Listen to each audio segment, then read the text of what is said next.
हमारे प्रिय श्रोताओं, आज हम आपको सुनाएंगे साईं बाबा व्रत कथा। कोकिला बहन और उनके पति महेश भाई शहर में रहते थे।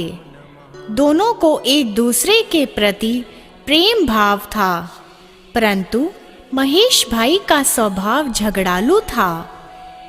अड़ोसी पड़ोसी उनके स्वभाव से परेशान थे, लेकिन कोकिला बहन बहुत ही धार्मिक स्त्री थी।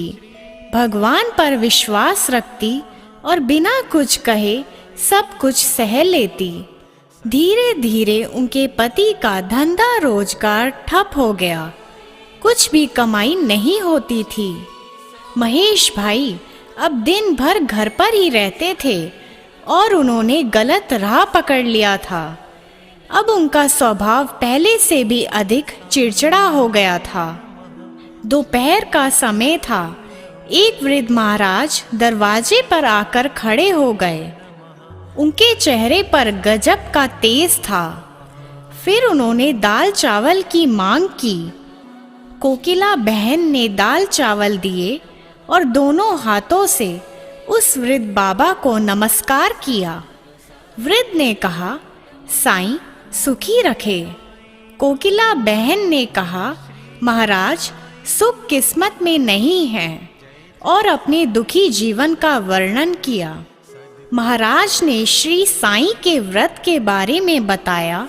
9 गुरुवार फल आहार या एक समय भोजन करना, हो सके तो बेटा साईं मंदिर जाना, घर पर साईं बाबा की 9 गुरुवार पूजा करना, साईं व्रत करना और विधि से उद्यापन करना, भूखे को भोजन देना, साईं व्रत की किताबें 5, 11, 21 अपनी शक्ति अनुसार लोगों को भेंट देना और इस तरह साईं का व्रत का फैलाव करना।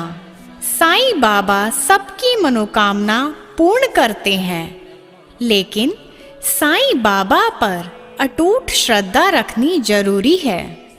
जो ऊपर दी गई विधि से व्रत और उद्यापन करेगा, उनकी मनोकामना अवश्य पूर्ण करेंगे। कोकिला बहन ने भी गुरुवार का व्रत किया। 9वें गुरुवार को गरीबों को भोजन दिया और साथ ही पुस्तकें भेंट दी। उनके घर से झगड़े दूर हुए। घर में बहुत ही सुख शांति हो गई, जैसे महेश भाई का स्वभाव ही बदल गया हो। उनका धंधा रोजगार फिर से चालू हो गया। थोड़े समय में ही सुख समृद्धि बढ़ गई। दोनों पति पत्नी सुखी जीवन बिताने लगे।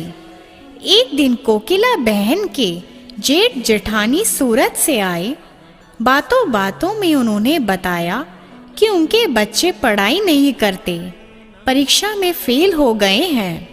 कोकिला बहन ने 9 गुरुवार की महिमा बताई।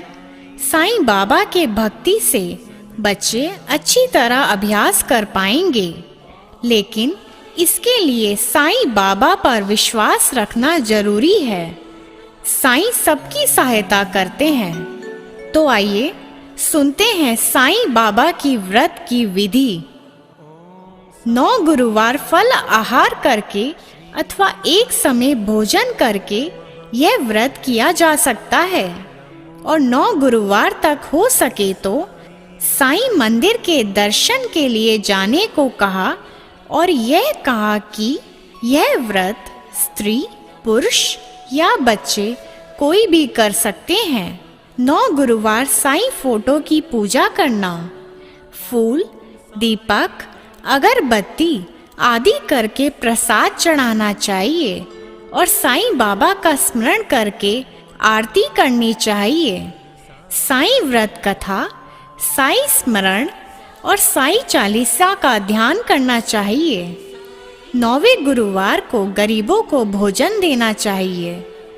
9वें गुरुवार ये साईं व्रत की किताबें अपने सगे संबंधी, अड़ोसी पड़ोसी को भेंट देना चाहिए।